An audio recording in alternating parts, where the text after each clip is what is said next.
Hello friend, তোমরা অনেক দিন ধরে আমার কাছে গোপু সোনার ভিডিও দেখতে চেয়েছো। তা আমি ঠিকঠাক সময় করে উঠতে পারছি না। তো আজকে আমি কিভাবে গপুকে শয়ানো দিই সেই ভিডিওটাই তোমাদের দেখাবো। এটা হচ্ছে আমার গপুর বিছানা মশারি, আর আমি গপুকে কিভাবে শোয়াই তোমরা দেখো। এই দুটো হচ্ছে আমার গপু সোনার বালিশ, আর ছোট্ট একটা মাথার বালিশ আছে। আর একটা গপু না, আমার দুটো গপু, তোমরা আগেও ভিডিওতে দেখেছো।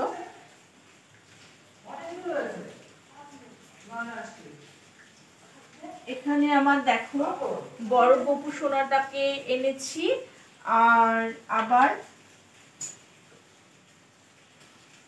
ছোট গপু সোনাকেও এই যে এনেছি। তোমরা দেখো, এই যে এটা আমার ছোট গপু, আর এটা আমার বড় গপু।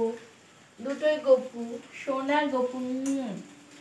এবার এদেরকে আমি কিভাবে বিছানায় দিই দেখো। এদের যে ফুলগুলো থাকে গায়ে, এগুলো চেঞ্জ করে দিই আমি প্রত্যেক দিন। আর মাথার এগুলো খুলে দিই, আর এগুলো খুলে দিই, সব কিছু খুলে দিই, মালা টালা দিয়ে আমি আস্তে আস্তে গপুকে সুন্দর করে এরম করে নিয়ে সুন্দর করে এইভাবে শয়ানো দিয়ে দিই।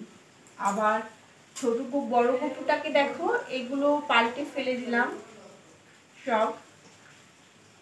আর মাথার এই মুকুটটাও খুলে দেব, মাথার চুলটাও খুলে দেব, আর মালাটাও খুলে দেব।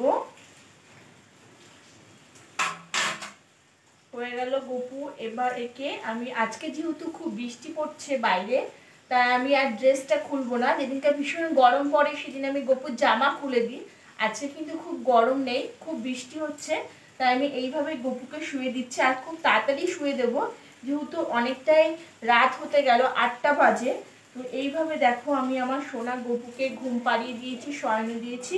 হরে কৃষ্ণ হরে কৃষ্ণ এইভাবে গপুকে দিয়ে গপুকে সুন্দর করে ঢেকে এইভাবে বিছানায় আমি একে শুয়ে দিই। আর বাকি যে ওদের বিছানাগুলো থাকে আবার গুছিয়ে আবার সিংহাসনটা তুলে রেখে দিই সিংহাসনের মধ্যে, আর এগুলো আমি রেখে দেবো। তো আজকের মতো এইটুকু আমার ভিডিও ছিল। আবার তোমাদের সাথে দেখা হবে অন্য কোনো ভিডিওতে। টাটা।